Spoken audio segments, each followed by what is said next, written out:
انسان زندگی میں جب جدوجہد کرتا ہے، کوشش کرتا ہے، وہ بہت سارے دنیاوی اسباب اختیار کرتا ہے، جتنی عقل اللہ نے دی ہوتی ہے اس عقل کا بھی وہ استعمال کرتا ہے، کوشش کرتا ہے کہ کچھ اچیو کر سکے زندگی میں، کچھ مقاصد کا حصول اسے میسر آئے۔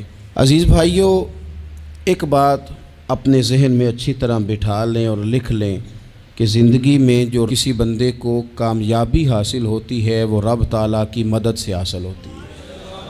اگر رب تعالیٰ مددگار ہو تو پھر کوئی چیز بھی رستے میں رکاوٹ نہیں بنتی، اور اگر مالک کریم کو منظور نہ ہو تو انسان بہترین سیاستدان ہو، اچھا ایڈمنسٹریٹر ہو، اس کا ذہن بڑی وسعت رکھتا ہو، بڑی اچھی پلاننگ کرنا جانتا ہو، سارا کچھ ہو، تو بندہ ناکام ہو جاتا ہے۔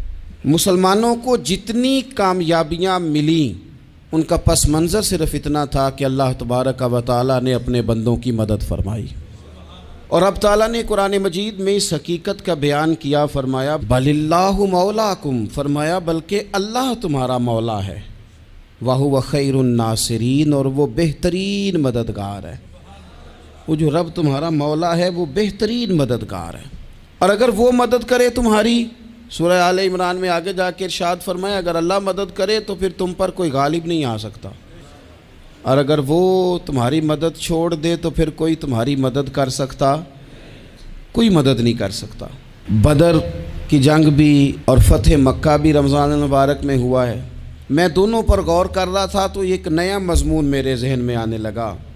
بدر کی جو جنگ ہے اس میں بھی ایک عجیب انقلاب آیا ہے کہ 313 نے 1000 سے مقابلہ کیا، اور جن 1000 سے مقابلہ کیا وہ اسلحے سے لیس تھے، اور یہ جو 313 ہیں ان کے پاس 6 زرہیں، 8 تلواریں، چند گھوڑے، لیکن اللہ نے کامیابی دی تو خود رب نے بیان کیا کس طرح دی، فرمایا وَلَقَدْ نَصَرَكُمُ اللَّهُ بِبَدْرٍ وَأَنْتُمْ أَذِلَّةٌ۔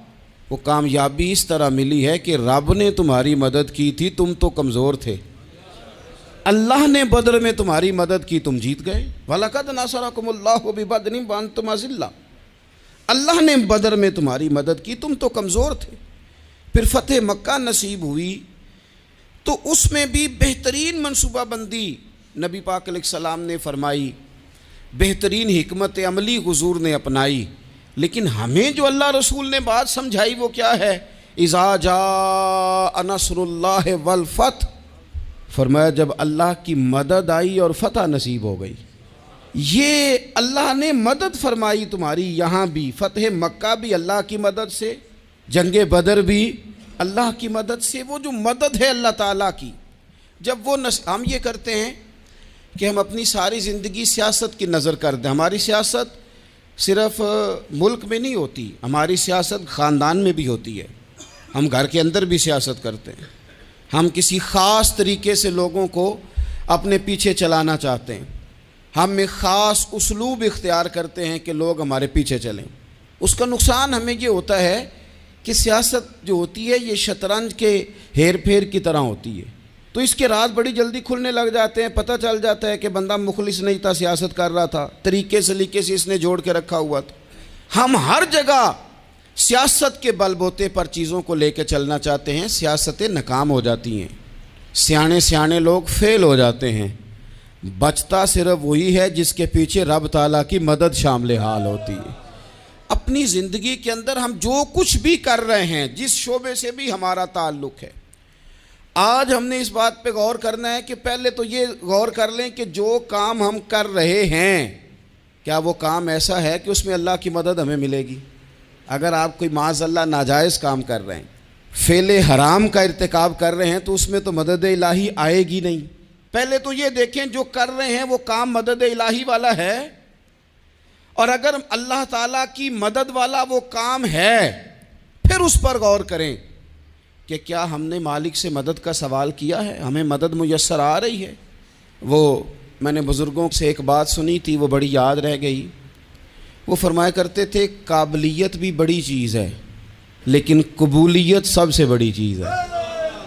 قابل ہونا بھی بڑی بات ہے لیکن زیادہ بڑی بات یہ ہے کہ اس کی بارگاہ میں قبول بھی ہے کہ نہیں۔ اپنی زندگی میں اللہ کی مدد کی طرف بڑھیں، مالک کی مدد کا حصول اختیار کرنے کی کوشش کریں، اللہ کے ساتھ اپنے آپ کو جوڑیں۔ اگر اللہ کی مدد نصیب ہو، یہ جو ہم جتنا ڈرتے رہتے ہیں، سہمے رہتے ہیں، پریشان رہتے ہیں کوئی کیا کر دے گا، ہمارے ہاں نا ہر شعبے میں معاذ اللہ ایک مافیا ہے، الا ماشاء اللہ۔ وہ مافیا کہتا ہے میرے ساتھ ملو گے تو میں چلنے دوں گا، ورنہ میں نہیں چلنے دوں گا، مارکیٹ میں آ ہی نہیں سکتا فلانا بندہ، چونکہ یہاں ہمارا قبضہ ہے۔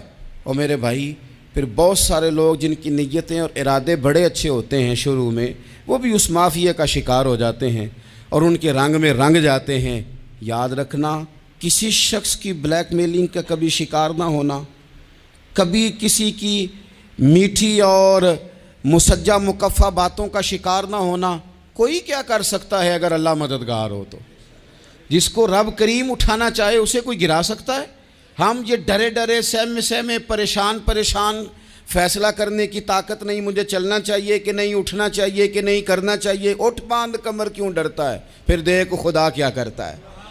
حضرت عبداللہ ابن عباس فرماتے ہیں میرے نبی پاک علیہ السلام نے میری تربیت فرمائی، حضور نے میری تربیت فرمائی، اور محبوب پاک علیہ السلام نے فرمایا عبداللہ یاد رکھنا، یہ نوجوان دوست میری بات لکھ لیں، پریشان لوگ میری بات لکھ لیں، جن کے پاس قوت فیصلہ نہیں وہ اس بات کو لکھ لیں۔ حضرت عبداللہ ابن عباس فرماتے ہیں میرے نبی پاک علیہ السلام نے مجھ سے فرمایا تھا عبداللہ سن، اگر ساری دنیا مل کے تیرا کوئی نفع کرنا چاہے کر نہیں سکتی جب تک میرے رب کی رضا نہ ہو، اور فرمایا ساری دنیا مل کے تیرا کچھ بگاڑنا چاہے تو عبداللہ بگاڑ نہیں سکتی جب تک رب کریم کی حکمت کا تقاضا نہ ہو۔ لوگوں سے ڈرنا، لوگوں کی طرف دیکھنا، ماحول دیکھ کے اپنے راہ کا تعین کرنا، ہر بندے کے خیالات کے مطابق ڈھلنے کی کوشش کرنا، فلانا نہ ناراض ہو جائے، فلانا نہ ناراض ہو جائے، وہ جس نے ہونا ہو جائے، بس رب رسول ناراض نہ ہو۔ اپنی زندگی میں اپنے مالک کو مولا جان کے، بل اللہ مولاکم، اللہ تمہارا مولا ہے، وَهُوَ خَيْرُ النَّاصِرِينَ، وہ بہترین مددگار ہے۔ توجہ جب بھی کریں رب کی جانب کریں، اپنے دل کا قبلہ درست رکھیں، سوچوں کے زاویے سیدھے رکھیں۔ میرے بھائی مالک جب بندوبست کر دے نا، جب مالک بندوبست کر دے پھر ایسا بندوبست کرتا ہے کہ لوگوں کے پاس نا چارہ نہیں رہتا۔ حضرت مریم رضی اللہ تعالی عنہا پاک باز تھیں، مسجد میں رہی تھیں، پر مالک کی حکمت کے تقاضے بڑے عجیب ہیں نا۔ پھر جناب مریم کو اللہ تعالیٰ نے بغیر شوہر کے اولاد عطا کر دی۔ یہ بات ہی ایسی تھی، وہ کسی نے کہا تھا کہ مخلوق تو فنکار ہے اس درجہ کے پل بھر میں سنگے در کعبہ سے بھی اصنام تراشے، تم کون ہو کیا چیز ہے داغ کبابی، لوگوں نے تو مریم پہ بھی الزام تراشے۔ تو لوگوں نے کہا کدھر سے لے آئی بچہ، تیرا باپ تو ایسا نہیں تھا، کہاں سے لے آئی؟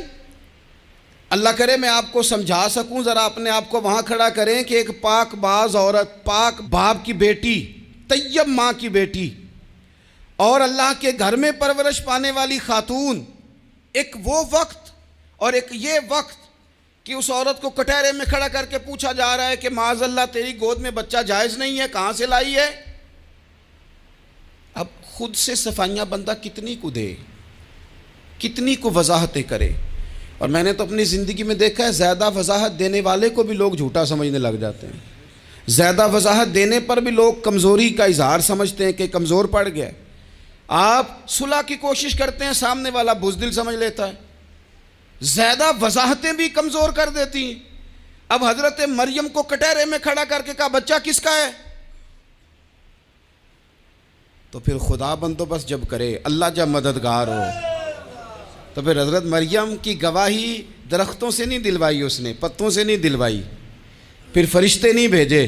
حضرت مریم کہنے لگی مجھ سے نہ پوچھو، وہ جو پنگوڑے میں ہے اسی سے پوچھ لو، ان سے پوچھو نا، وہ کون ہے پوچھ لو، ان سے کر لو سوال۔ انہوں نے کہا پنگوڑے میں چند دنوں کا بچہ یہ جواب دے گا؟ مددگار تھا رب، ان کی برات کا اعلان کرنا تھا مالک نے، اور جب مالک اعلان کر دے، جب مالک تیری صفائی دینا چاہے، جب مالک تجھے دنیا کے سامنے نکھارنا چاہے، تو پنگوڑے میں لیٹے حضرت عیسیٰ بول کے کہنے لگے انی عبداللہ آتانی الکتاب، فرمایا میں اللہ کا بندہ ہوں، رب نے مجھے کتاب عطا کر کے نبی بنا کے دنیا میں بھیجا ہے، میں اللہ کا بندہ ہوں، کتاب لے کے آیا ہوں، نبی بن کے آیا ہوں۔ پھر پنگوڑے سے اعلان ہو گیا، پھر بچہ بول پڑا، اور یہ ایک دفعہ نہیں بات ہوئی، یہ بنی اسرائیل میں ایک جریج نام کے شخص بھی تھے جو نماز پڑھ رہے تھے، بعض نے لکھا ہے نفل نماز تھی، اماں نے پکارا تو آئے نہیں، تو ماں کے منہ سے نکل گیا تو اتنی دیر تک مرے گا نہیں جب تک کسی بے حیا عورت کا منہ نہ دیکھ لے۔ تو وہ عبادت گزار تھے، لیکن لوگوں نے ان کی عبادت، ریاضت، پرہیزگاری کو نہیں دیکھا، بس ایک عورت کو بھیج کے الزام لگوا دیا۔ وہ عورت آیا جایا کرتی تھی، اب آ جاتی ہیں عورتیں، مسئلہ پوچھنے کی نیت سے بھی آ جاتی ہیں۔ ماحول میں کچھ جگہ ایسی بھی ہیں جہاں عورتیں دم کرانے کے بہانے آ جاتی ہیں۔ وہ خاتون آتی جاتی تھی اس خانقاہ پہ، آستانے پہ، یہ بخاری میں موجود ہے، پھر اس نے کہا میری گود میں جو بچہ ہے یہ انہی کا ہے۔ مجھے بتائیں کیسے بندہ وضاحت دے؟ حالات خراب ہو گئے، لوگ کٹیا جلانے لگے، ماحول اور طرح کا بن گیا۔ میرے نبی پاک علیہ الصلوۃ والسلام فرماتے ہیں پھر اس رب کے بندے نے کہا مالک تو کریم ہے، تیری مشیت کا تقاضا آیا جو میری ماں نے جملے بولے تھے، پر اب میں وضاحت دینے کے قابل نہیں رہا، اب تو ہی کرم کرے گا تو دروازہ کھلے گا۔ تو وہ چند دنوں کا بچہ پنگوڑے میں بول کے کہنے لگا میں اس درویش کا نہیں، میں تو فلانے چرواہے کا بچہ ہوں، وہ جو بکریاں چراتا ہے۔ رب کی مدد کو پکاریں، اپنے ساتھ اپنے مالک کی مدد کو شامل کریں، تھوڑے رزق پر بھی گزارا اچھا ہونے لگ جائے گا۔ سارے لوگ آپ کو گرانے کی تدبیریں کر رہے ہوں گے اور مالک آپ کو عزتیں عطا فرما دے گا، اس کی بارگاہ سے حکمت کا تقاضا اور ہو جائے گا۔ ہم نے ساری زندگی لوگوں کو راضی کرنے میں گزار دی، ساری زندگی بڑھاپا آ گیا بچوں کو پالتے، اور بچوں نے آخری عمر میں کہہ دیا ابا اگر کوئی ڈھب کا کام کر لیتے تو آج ہمارے دن بھی پھر نہ جاتے۔ ساری زندگی گزار دی بہن بھائیوں کو راضی کرنے میں، ساری زندگی گزار دی ذمہ داریاں اٹھانے میں، ان کو 99 دفعہ دیا، ایک دفعہ نہیں دیا تو انہوں نے کہہ دیا تو نے تو کبھی دیا ہی نہیں، تو تھا ہی نہیں۔ ساری زندگی محلے داروں، علاقے والوں کو راضی کرنے میں گزار دی۔ اور میں نے ایسے لوگ بھی دیکھے دین کے لیے وقت گزارا، لیکن جب بڑھاپے میں دانت کام نہ کرتے تھے تو وقت کے مفتیوں کو بھی مسجدوں کی کمیٹیوں نے کہہ دیا اب آپ کی سمجھ نہیں آتی، ہم نے خطیب کو یور رکھنا ہے، نہ دیکھو دنیا کی طرف، دنیا رلا دیتی ہے، نہ راضی کرو بندوں کو، بندے تھکا دیتے ہیں، نہ پیچھے بھاگو ہر وقت دنیا داروں کے، یہ انسان کو کمزور کر دیتے ہیں۔ وہ تو کریم ہی بڑا ہے، 2 آنسو زمین پر بعد میں گرتے ہیں، بندے کے گناہ سارے پہلے معاف فرما دیتا ہے۔ اللہ کی مدد کا حصول، اپنے مالک کی مدد کی طرف بڑھنا، آپ کو بدر کی جنگ بھی یہی درس دے گی، آپ کو احد کا میدان بھی یہی سبق دے گا، فتح مکہ بھی یہی سبق دے گا۔ میرے دوستو جب رب مدد فرمائے، جب اللہ مددگار بنے، دوستوں سے ایک بات اکثر کرتا ہوں، میں کہتا ہوں کہ جتنے درد سے آپ امیر کو اپنی کہانی سناتے ہیں نا، اور جس طرح آپ کے آنسو بات کرنے سے پہلے گر جاتے ہیں کہ غریب ہیں، بچیاں ہیں، کاروبار نہیں، او میرے سنگیو، اس سے آدھے آنسو اپنے رب کی بارگاہ میں بکھیرو، اس کے حضور عرض گزار ہو جاؤ، اس سے طلب کرو۔ ایک وقت انسان پر زندگی میں ایسا آتا ہے کہ اسے یوں محسوس ہوتا ہے کہ میرا سایہ بھی ذرا سا پیچھے ہٹ گیا ہے، اسے یوں لگتا ہے کہ میں کسی سہارے پہ ہاتھ ڈالتا ہوں تو وہ بھاگ جاتا ہے مجھ سے، لیکن مالک کی بارگاہ ایسی عظیم بارگاہ ہے، رب رسول کے آستانے اتنے بڑے ہیں کہ آپ جب وہاں کشکول طلب دراز کرتے ہیں تو جھولی پھیلانے میں دیر لگتی ہے، ان کو بھرنے میں تو کوئی دیر نہیں لگتی۔ ہم نے اپنا سوچ کا قبلہ ہی دنیا کو بنا لیا ہے۔ یہ جو اللہ والوں کی مدد ہے یہ تو اللہ ہی کی مدد ہے، لیکن یہ جو سیٹھوں کی طرف توجہ کرنا، نوابوں کی طرف توجہ کرنا، دنیا داروں کی طرف توجہ کرنا، اور اپنا مزاج اس طرح کا بنا لینا، یارو گردن کو جھکا دیتا ہے خیرات کا پتھر، جہاں میں مانگنے والوں کے سر کبھی اونچے نہیں ہوتے۔ اور اقبال کہتے ہیں غیرت ہے بڑی چیز جہان تگ و دو میں، پہناتی ہے یہ فقر کو تاج سردارا۔ میں عرض کروں گا کہ اپنی آپ جب توجہ کا قبلہ اللہ رسول کو بنائیں گے تو رب فرماتے ہیں وَيَرْزُقْهُ مِنْ حَيْثُ لَا يَحْتَسِبُ، میں نہ تجھے وہاں سے رزق دوں گا جہاں سے کبھی تیرا گمان بھی نہیں گیا ہوگا کہ یہاں سے بھی مل سکتا ہے، تو نے سوچا بھی نہیں ہوگا۔ بخاری شریف میں حدیث ہے، حضرت جابر ابن عبداللہ فرماتے ہیں نبی پاک صلی اللہ علیہ وسلم نے 300 لوگوں کا ایک لشکر روانہ کیا کسی مہم کے لیے، کسی جہاد کے لیے۔ حضرت ابو عبیدہ بن جراح رضی اللہ تعالیٰ عنہ امیر لشکر تھے۔ فرماتے ہیں غربت اتنی زیادہ تھی، بھوک اتنی زیادہ تھی کہ ایک ایک کھجور دن میں ایک وقت کھانے کو ملتی تھی، اور کچھ دن ایسے آئے کہ اب کھجور بھی نہیں مل رہی۔ فرماتے ہیں اتنی زیادہ بھوک لگی مجاہدین کو 300 بندہ پتے کھا کے گزارا ہونے لگ گیا۔ یہ بخاری میں موجود ہے۔ آپ فرماتے ہیں کہ دریا کے کنارے ہمارا پڑاؤ تھا، ٹھہراؤ تھا، جب بھوک سے نڈھال ہو گئے نا وَيَرْزُقْهُ مِنْ حَيْثُ لَا يَحْتَسِبُ، اللہ وہاں سے روزی دیتا ہے، گمان بھی نہیں ہوتا۔ فرماتے ہیں ایک مچھلی اللہ تعالیٰ نے دریا کے کنارے بھیجی، فرماتے ہیں وہ تھی تو مچھلی پر پہاڑ جتنی تھی۔ بخاری میں لفظ ہیں، حضرت جابر ابن عبداللہ رضی اللہ تعالیٰ عنہ فرماتے ہیں 300 آدمی 18 دن تک اس مچھلی کو کھاتے رہے، مچھلی ختم ہی نہیں ہوئی۔ مچھلیاں نہیں، مچھلی کہتے ہیں 18 دن 300 بندہ کھاتا رہا، مچھلی ختم ہی نہیں ہوئی۔ اور فرماتے ہیں کہ اس کی ہڈی نکال کے، کانٹا کہیں گے آپ اپنی زبان میں، کہتے ہیں وہ نکال کے نا تو اس کو کھڑا کیا نا جب، تو اونٹ کجاوے سمیت اس کے بیچ سے گزر جاتا تھا، 2 اس کے کانٹے جوڑے۔ فرماتے ہیں وہ اس کا گوشت ہم کھاتے تھے اور اس کی چربی بطور تیل کے ہم جسموں پہ ملتے تھے، بیماروں کو اس سے سکون آتا تھا، تندرستی شفا ہوتی تھی۔ فرماتے ہیں ہم کھایا بھی ہم نے، اور کچھ لے کے ہم مدینے بھی گئے، اور قربان جائیں نبی پاک نے بھی اس میں سے کھایا۔ ہم نے عرض کی حضور یہ معمہ کیا ہے، یہ ماجرا کیا ہے؟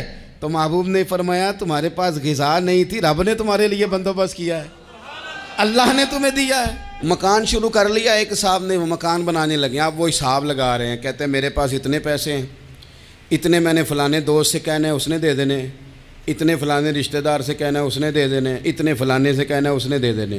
یہ ساری کاپی بنا کے مکان شروع کر لیا۔ جو روز کہتا تھا نا کوئی حکم ہو جاتے 10 سب سے پہلے اس کو کہا میاں پیسے چاہیے دن، وہ کہندا ہو کل ہی منڈا ٹوریا ہے، کہدے تو پرسوں 10 داتے لب جانے سن۔ میں آپ کو اپنے تجربے کی بات بتا رہا ہوں۔ جن لوگوں کا خیال ہوتا ہے نا کہ آپ سٹارٹ کریں فلانا کام، ہم آپ کے ساتھ ہیں، اللہ کا ہی کوئی نظام ہے، وہ بالکل بھی نہیں ساتھ ہوتے۔ لیکن ایسا نہیں ہے کہ کوئی ساتھ نہیں ہوتا، اللہ تعالیٰ بڑے اسباب پیدا کرتا ہے، وہاں سے دیتا ہے جہاں سے گمان بھی۔ ہمارا یہ ذہن بن جاتا ہے ہم ساری اپنے حساب سے چلتے ہیں، اتنے رشتہ داروں سے، اتنے، کون آپ کے ساتھ چلے گا؟ سوال ہی نہیں پیدا ہوتا۔ یہ سارے کام چھوڑ کے سب سے پہلے 2 رکعتیں پڑھو، اپنے رب کی بارگاہ میں، رسول کائنات کی بارگاہ میں گزارشات اور استغاثے پیش کرو، وہاں سے خیر طلب کرو۔ دنیا دار کیا دیں گے، کیا دے سکتے ہیں، کیا حیثیت ہوتی ہے کسی؟ اللہ کہتا ہے وہاں سے دوں گا۔ تو جو اللہ مال دے وہ لینا چاہیے کہ رشتہ داروں کا مال دیکھنا چاہیے؟ جو اللہ دے وہ لینا چاہیے کہ سیٹھوں نوابوں کی جیبیں دیکھنی چاہیے؟ جو اللہ دے وہ قبول کرنا چاہیے یا دیکھنا چاہیے کون سا آدمی کہاں پہنچ گیا؟ چھوڑو، اپنی مٹی پہ چلنے کا سلیقہ سیکھو۔ کسی کے سنگ مرمر پہ چلو گے تو پھسل جاؤ گے، پھسل جا۔ اس پر ایک اور بات عرض کر دوں، صحیح بخاری سے، مسلم سے ایک اور بات۔ کچھ چیزیں ایسی ہیں جن سے اللہ کی مدد آتی ہے، مدد ملتی ہے۔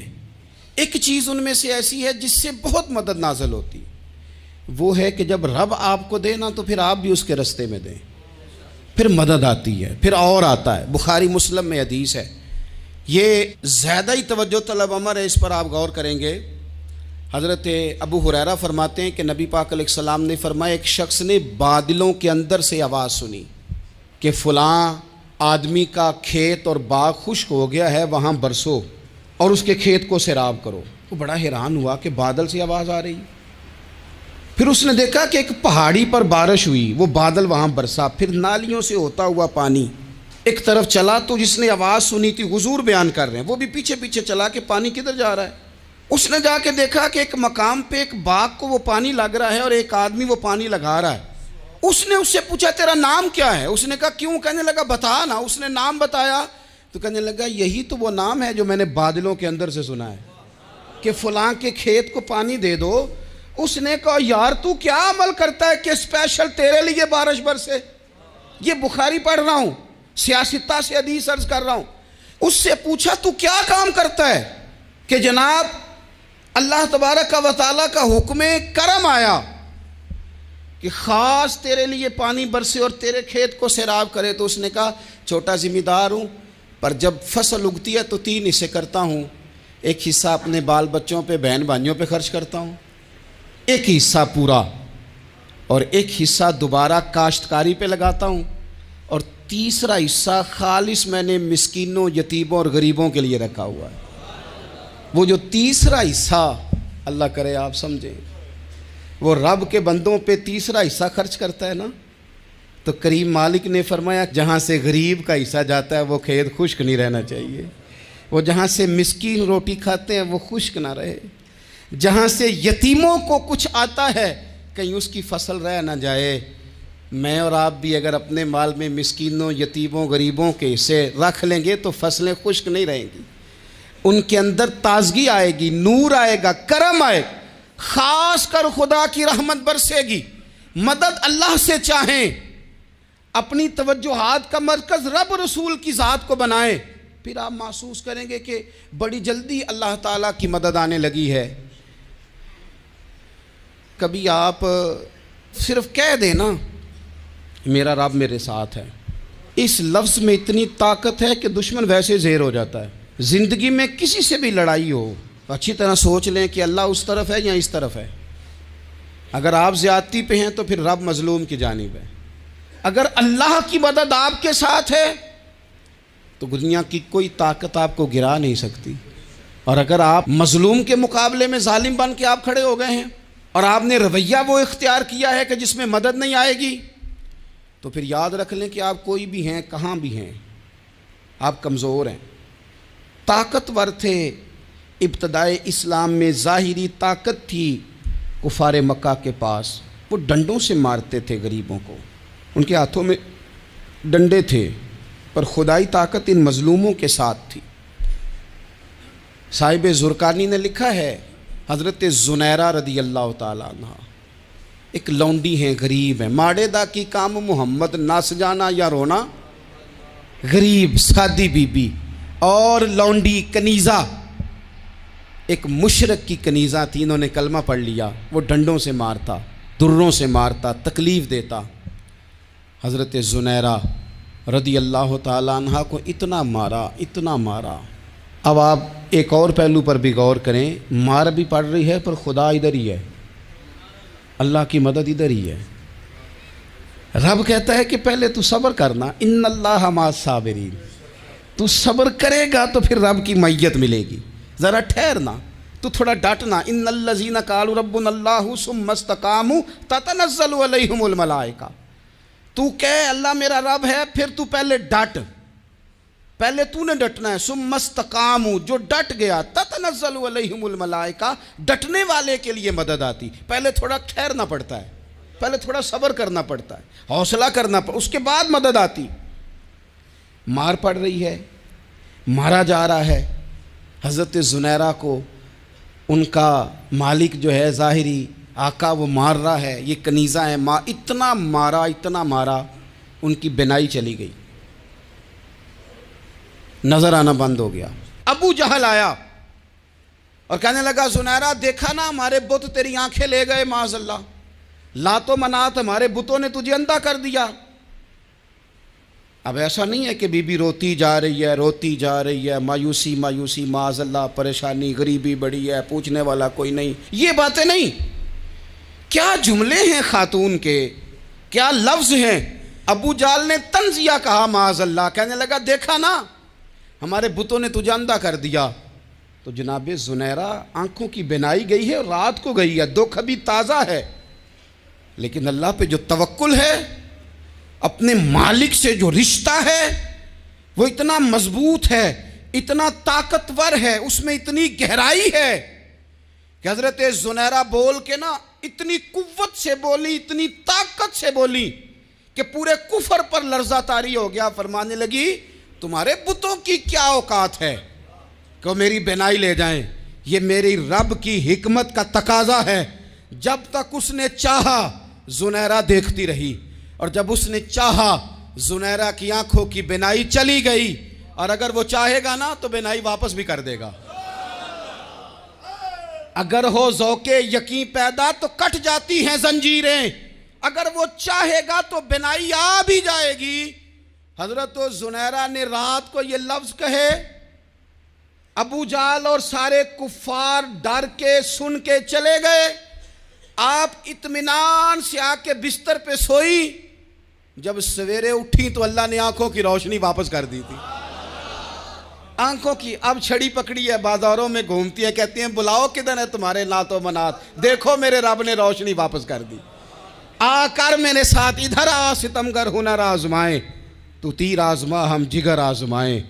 بیمار لوگوں یاد رکھو، کہہ دیا ڈاکٹر نے کہ تو بڑا بیمار ہے، تو بڑا کمزور ہے، یہ ہو گیا وہ ہو گیا، تو ڈاکٹر اپنے علم کے مطابق بات کر رہا ہے، ہوگا تو وہ جو میرا رب چاہے گا۔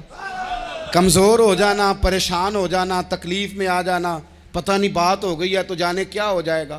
اپنی زندگی کے اندر اپنے رب سے رشتہ مضبوط کریں، رسول کائنات سے رشتہ مضبوط کریں، اللہ والوں سے رشتہ مضبوط کریں۔ حضرت زنیرہ نے پیغام دیا کہ زندگی میں جو جینا چاہتے ہیں تو وہ رب کا نام لے کے جی سکتے ہیں، جو اپنی زندگی میں خوشیاں دیکھنا چاہتے ہیں تو رسول اللہ کے نام پر خوشیاں دیکھی جا سکتی ہیں۔ توکل کی بنیاد پر بندہ خوشیاں لے سکتا ہے، اور اگر انسان میں توکل نہیں ہے تو پھر وہ اس کالے جادو سے بھی ڈر رہا ہے، وہ نیلے سے بھی ڈر رہا ہے، وہ پیلے سے بھی ڈر رہا ہے، وہ فلانے سے بھی ڈر رہا ہے، وہ میرے خلاف فلانا رشتہ دار سازش کر رہا ہے تو ڈر رہا ہے، فلانا میرے بارے میں یہ کر رہا ہے تو ڈر رہا ہے، وہ پتہ نہیں دنیا ادھر ہو جائے گی تو کیا ہو جائے گا، اٹھ باندھ کمر کیوں ڈرتا ہے، پھر دیکھ خدا کیا کرتا ہے۔ تو اس ساری گفتگو کا نچوڑ آپ کو یہ عرض کیا ہے، سب سے پہلے تو یہ کہ میدانوں میں مدد بھی اللہ کی، رزق میں مدد بھی اللہ کی، فصلیں خشک ہوں تو مدد پھر بھی اللہ کرے، تو پھر ساری مدد، اور اگر انسان بیمار ہو تو پھر بھی مدد اللہ کی۔ تو اپنے اللہ کی جانب توجہ کو بڑھائیں، آپ اللہ سے مدد کے سوالی بنیں۔